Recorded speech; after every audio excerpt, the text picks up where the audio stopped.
Welcome Jacob's Quest, and last night I saw The Machine, which is a movie based entirely on a stand-up routine by Bert Kreischer. And it's the story, which I'm sure you've seen. Apparently it was from 2016. I didn't think it was that old.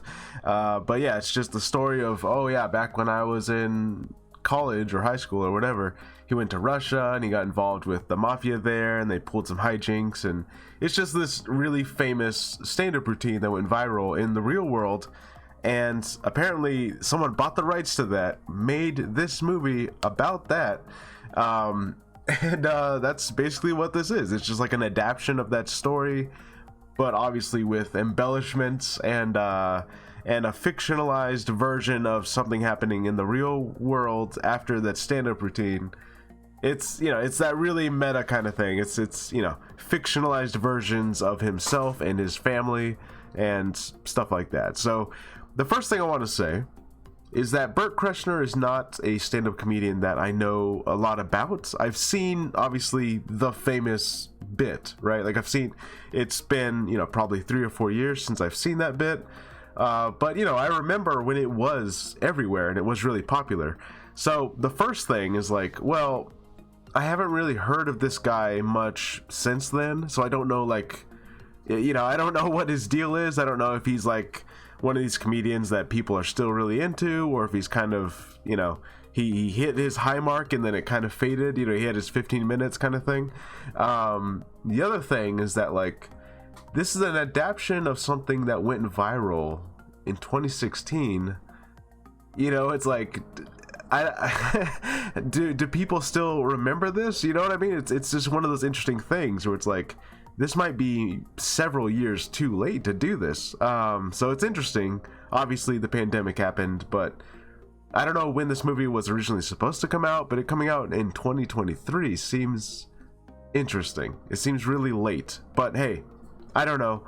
I'm sure this guy has a big fan base that follows his comedy, but I personally just haven't heard much from him since that routine back in 2016. So yeah, it's interesting to make a movie about it. Now, you know, I'd seen the trailers, I knew that Mark Hamill was in it, and I was kind of like, okay, you know, obviously Luke Skywalker's there, it might be kind of interesting. You don't see him in too much stuff, you know, other than Star Wars and the occasional cameo in other places, you know, so to see him like actually in a more prominent role, I was like, okay, I'm interested enough to at least check this one out. So here we go.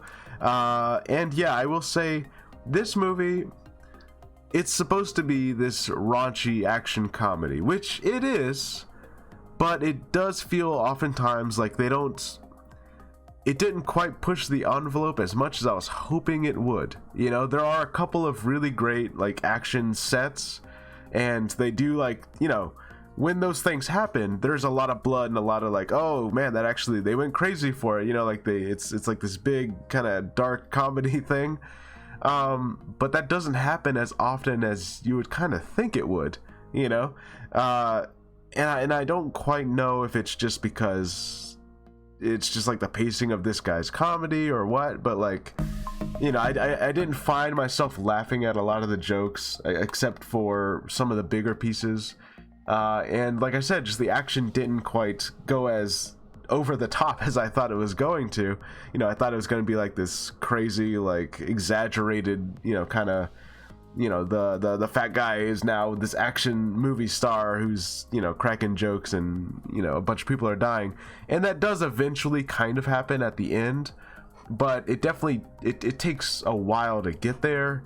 And in the meantime, you know, a lot of it is him like dealing with his dad, and you know, Mark Hamill's great. You know, he's just him being on screen, I'll watch Mark Hamill in anything really. But yeah, it was just, a lot of it was just this guy dealing with his dad issues and his family issues, and how much the persona of the Machine and the story has like ruined his relationship with people. And it was like a lot of this stuff, and I was like, would this work better if I knew this comedian more, you know? Because like I said, like if I haven't really heard from him since 2016, it's like, I don't know, this isn't quite hitting the same. Like, I don't really know much about this guy. So if this was a comedian that I was more familiar with, would I care more about this? Would I get the, would I get this more? I don't really know.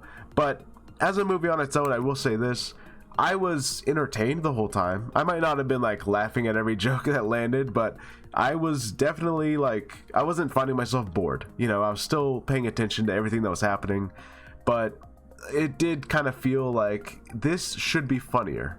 The action should be more crazy than it is. They have a couple of really good action pieces and a couple of like, oh my god, that crazy thing just happened.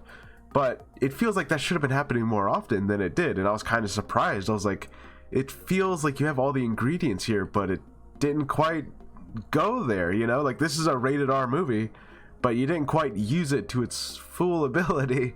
So I don't know. It's an okay movie. I would say this is definitely a Netflix movie, whereas like if you are looking for something to watch, this will at least keep you entertained for 2 hours. It's not the funniest thing in the world. The action doesn't go as crazy as you kind of want it to, but it's okay. And if you're a fan of this guy's comedy, I feel like it's going to work a lot better for you than it did for me, because I just haven't watched all of his stuff. I kind of want to, because, I feel like there is something there. But for me personally, because I'm not really a fan, I don't really know much about him, it's like, I get like the general reference to the one story that I heard, the machine, right? But other than that, I'm kind of like, it's okay. I will say, the highlight of this movie is actually the Russian lady who kidnaps them. I don't know who this actress was, but she was actually kind of a highlight. She was doing a lot of the action pieces. Her jokes about how, like, she's all Russian and dark and messed up, and so she's very casual about people dying and her family dying. Like, that was actually some of the more funny parts of this than, Bert's reaction to all this, So I don't know. For me personally, it was okay. It was okay as a comedy. It was okay as an action movie. It felt like all of that could have been much more. In fact, I think this might have worked better if they had just done the adaptation of the past and made that more extreme, because they do a lot of flashbacks to the past that happened in the 90s, like the big story. And I feel like maybe that would have worked better. I don't know. But as a movie itself, it's okay. It has some moments, it has some cool action parts, but overall, I wish it was just more. It felt like it should have been more. It felt like I had the potential to go there, and it just didn't get as crazy as I feel like it should have been, especially given the nature of the story and the setting. And you're already doing a fictionalized version of yourself, right? So this is the opportunity to embellish a lot, and maybe, I'm sure they did. Obviously, like, none of the modern day stuff happened, I know that, but it felt like even with the past stuff, like, embellish, like, go crazy. Like, I don't know. So I guess that's my only thing, is that, like, it felt pretty tame considering what it was. But overall, like I said, it's fine. It's a fine movie. It's not going to be anyone's favorite comedy of the year. But if you're a fan of this guy, I'm sure it hits a lot better. So anyways, that's my review of The Machine. Yeah, it's got its moments. It's fine. Anyways, bye.